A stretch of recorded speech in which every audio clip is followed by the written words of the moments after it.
Hello, and welcome to the new season of Tales from the Tech Side, a Pinellas County Schools digital learning podcast. This season, we hope to have some exciting, interesting shows for you. For those of you that are brand new to the podcast, I am James Wilson, the show's host.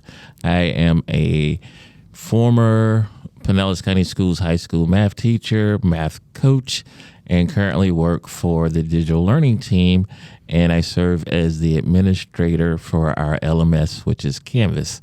So today we want to talk to you about some interesting things. But before we get into that, I want my guests to introduce themselves. So please introduce yourselves. Hi, James. I'm so happy to be on the podcast with you, and this first one in a while. My name is Sarah Trolson. I am the program coordinator of digital learning. And once upon a time, I was a first and second grade teacher. So I know all about grades and attendance and all that fun stuff we're going to talk about today. All right. Thank you, Sarah. And those of you that have watched our show before, Sarah does look familiar because she's been on our podcast before. And Sarah is my immediate supervisor. So shh, don't tell anyone. Better do a good job, James. And up next are... Hello, I'm Keith Mestrez, Chief Technology Officer, Pinellas County Schools. This is my third year in the position. Prior to, I was a principal of a local high school, Clearwater High School to be exact, for 15 years. And prior to that, I was a assistant principal at Palm Harbor U and a teacher at the middle school level, primarily at Dunedin Middle, teaching students with learning disabilities. Oh, welcome, Keith. We're glad to have you on the show. All right. So before we jump into it, we were at FETC, which is the Future of Educational Technology Conference, about a week or and a half, 2 weeks ago. And as I was waiting to go into session, there was a couple of gentlemen having a conversation behind me. And the gentleman was saying, I remember as a student when I used to get into trouble and I would watch the mail for the referral and the discipline note to come home, and I beat my parents to it, right? And so it just, for that story just reminded me or made me think about what we're going to talk about today is how we've come so far with the aid of technology and how we communicate with our stakeholders in education.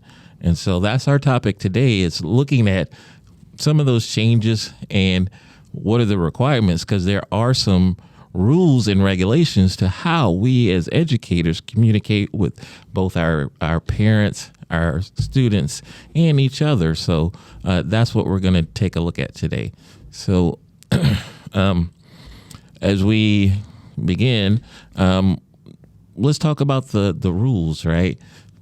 We can't, so if I'm a 22-year-old right out of college, right, and I'm teaching, and I might think it's cool for me to text or tweet or friend my students on social media, but really there are some rules. And so would either of you like to share why it's inappropriate for me as a 22-year-old who's known nothing but digital to reach and communicate with my students that way?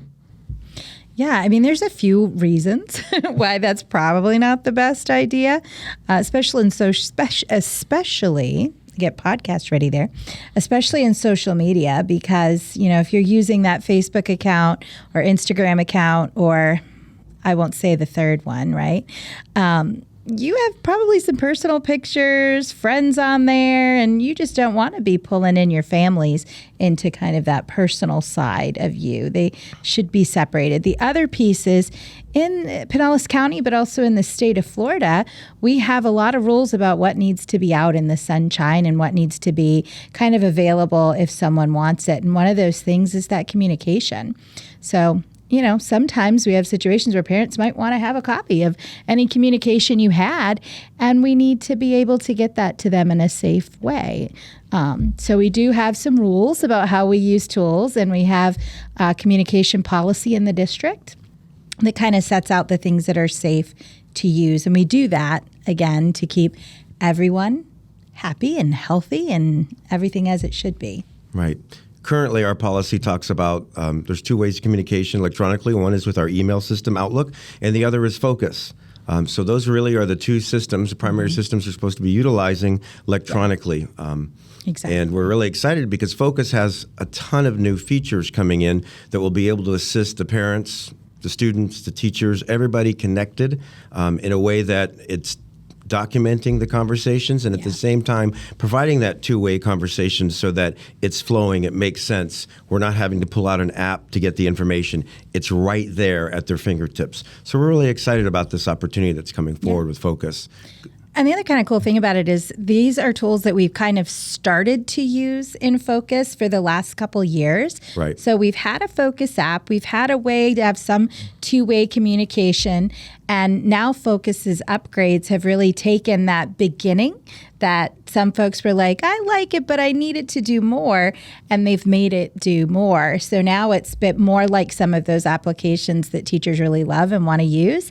Focus paid attention, and they're taking those aspects and putting it into something that is safe and makes it easy so parents know if you're communicating with me, even if I have a child in elementary school or a child in middle school, I can always look in that one place and I'm going to get that information. I'm not having to look in like 2-3 different apps depending on who my child's teacher is. The best place to go to is pcsbfocusinfo.org, right? If you go there, and I'm going to put it on the screen a second, you can see it. Whether you're a student, parent, teacher, administrator, all of our information is linked to this page. So you just simply go there, and anything you need to know, how you connect, what you need to do to get your password reset, everything is there. And when we talk about the new tools, all of the information will be there as well. So this is where you really need to start, is right there. And that's that Focus Info page. Okay. Well, before we jump into Focus, I got 2 questions for you. The first one is, you mean as a coach, I can't just text my players and tell them that practice has changed? Well, we have to be careful in this day and age, and it's important that we're documenting all of our conversations with the Sunshine Laws. That's a requirement. So by utilizing an application like Focus, we will document and log the information at the same time and be able to provide it, and it could go straight to the student's cell phone if they needed it that way. It can go to their email address. It could be a voice message. So there's multiple ways they could do it right through Focus now, and it's safe for everybody. Safe for the student, safe for the coach, safe for the parent, etc. Okay, I get that. Now, for our listeners that may not be in Pinellas County Schools or brand new to Pinellas County Schools, what is Focus? Focus is our student information system. So it's that kind of all-in-one tool that a teacher here in Pinellas and many other districts can log in and see the attendance. They can see their grades. They can see reports for any assessments that a student has taken. It really is the spot they go to get that big picture of all of their students' information and sort that information out. Principals can go into Focus and see all of the things on the students in their schools as well. So it's that spot where we keep all of our students' data. Okay. So for our listeners, just playing a role. The online grade book. But yes, your district should have a student information system, whether it's Focus or another product. And ideally, those products should provide you an opportunity to have the same communication as we say in the state of Florida. We are all required by the Sunshine Laws to make sure that that communication that we're having with all of our stakeholders is recorded and easily retrievable and archivable, so that the district doesn't have to get a subpoena to get your personal, cell phone records because you've been texting, and now a parent has a question about the appropriateness of the text between, a coach and a player, or a teacher who's providing ELP to students. So we want to make sure that we keep all of our stakeholders safe, secure, and all of our communication above board. Right. So I can see that Keith, you've pulled up some information that is Focus University. Right. Can you share a little bit about what you're looking at? So in Focus University, and we'll put all of the links connected to the podcast, so we've got it. You'll see that there's a student portal, parent portal, and there's Focus University training with videos available. And it's a plethora of information. If I click on the student portal, you'll see there that parent student portal, all the information they need to know what the portal is, how to register, school info, profile, communication, you name it, everything's in here. So That's it's right really at their nice. fingertips, right? It's this Focus University is so powerful, and it's got training videos as well that's connected to all of that. You'll see that it's both for the parents and the students. So whatever they're looking for, information on the parent portal, they would simply click there, and you've got the parent registration, password retrieval, how to navigate, notifications, change requests, you name it, it's there. So it's huge. So we want to make sure that our parents are utilizing and students this the Focus University training.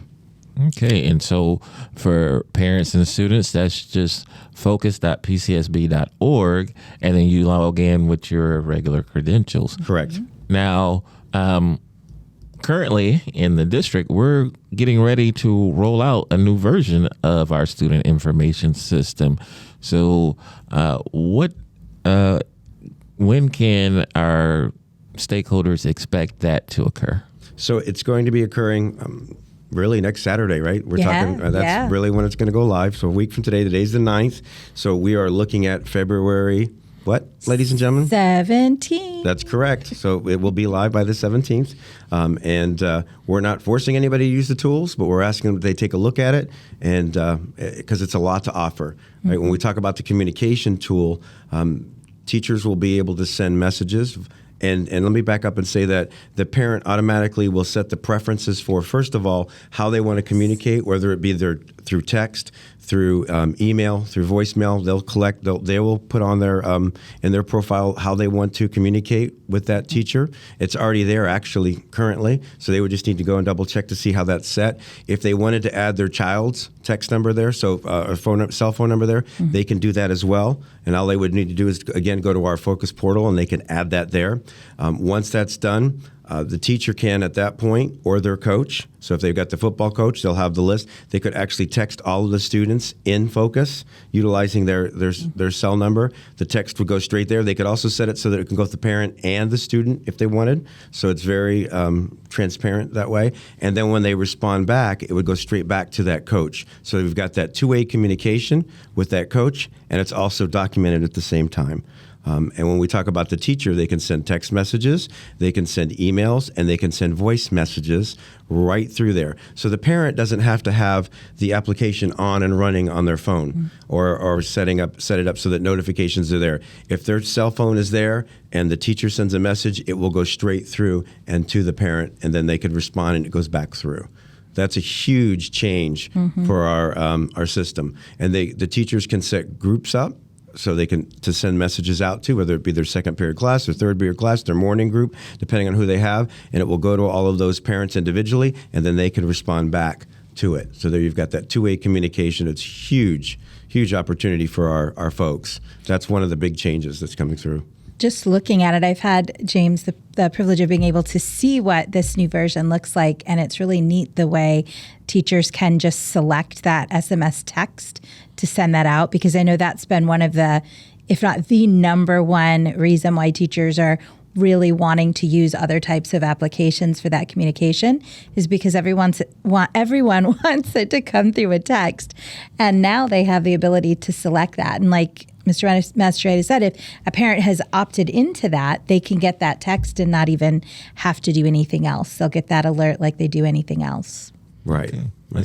And we've got guides, our own guide, just like we showed the parent community guides, right, through Focus. We also have our own in our website, right? So if you just go to Focus, mm-hmm. Search for that with PCSB, you'll find it. And we've got the page up right now. You can see the parent resources, how to compose a message, their inbox, the drafts, the announcements and events. All of that information is there for them. And we also have one for the staff that's a very similar page. So lots of information out there already for them. They just mm-hmm. need to click and check it out.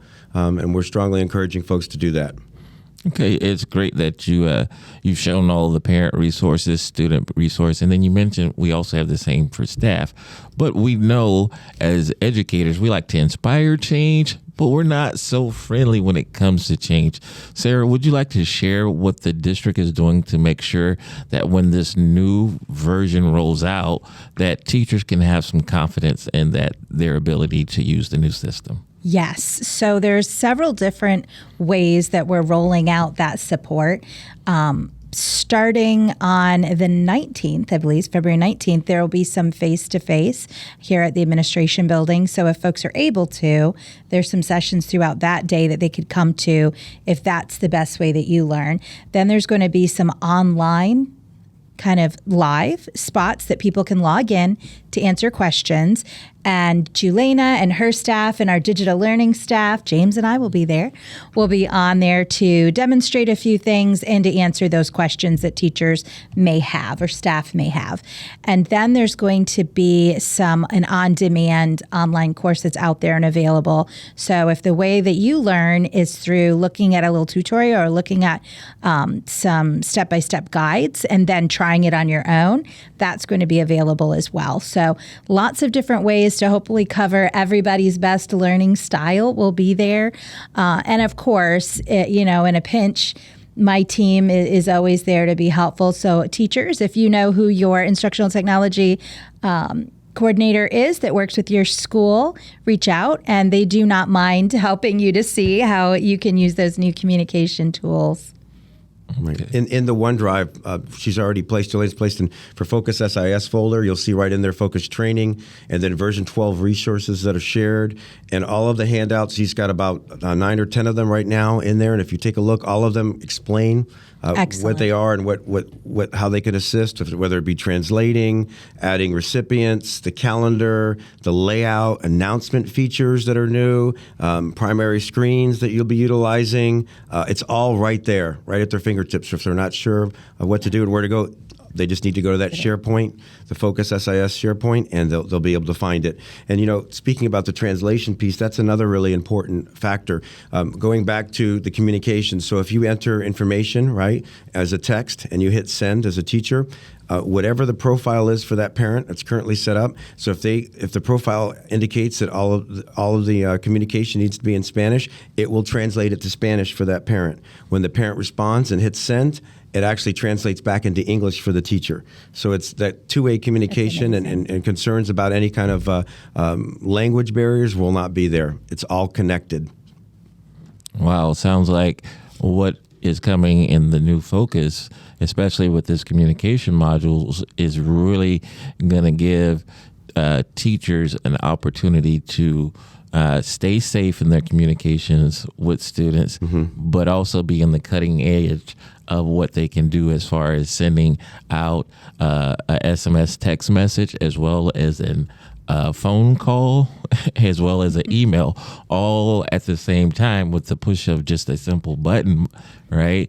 And again, keep them, as far as their job, secure with making sure they are falling underneath the sunshine laws here in Florida to where they're keeping the message archivable, retrievable, and secure.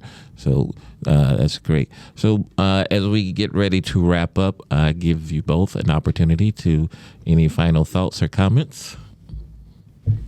I would say just kind of be ready on the 17th to take a peek at something that we think you're really going to enjoy. Take advantage of those opportunities to either attend one of the live online spots to ask questions. I got tongue-tied there, James. Or to look at the online on-demand materials. Don't struggle. Take advantage of these pieces that are out there. If you go in and you're like, this is totally confusing, I'm not sure what to do, remember to go to pcsb.org/focus info, and you'll get lots of information there. And teachers, remember to reach out. There is always information that we can help you find if you're not sure where it is. Right. You beat me to the Focus Info site, which is really good. General questions, focus questions at pcsb.org. You can't beat that, right? No, exactly. Focus questions, one word, at pcsb.org, and we'll be right there assisting you.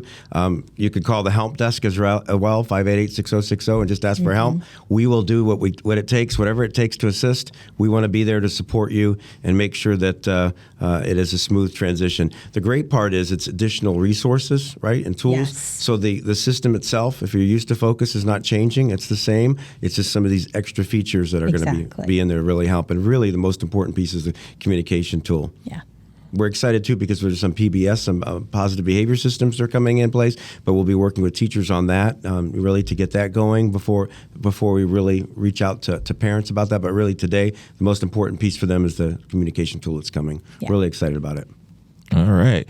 So first, I want to thank you both for being here and sharing your knowledge and information with us. For our listeners, whether you're in Pinellas County Schools or outside of Pinellas County Schools, technology has brought us together as a community as far as how we communicate with one another because it's instantaneous, right? Mm-hmm. No more waiting for, as they call it, snail mail, right? And just so many opportunities for us. Thank you all for tuning in to our podcast, and make sure that you share with a friend and then you like and subscribe. Thank you, thank you, thank you. All right. Appreciate it. Thanks, James. Thank you.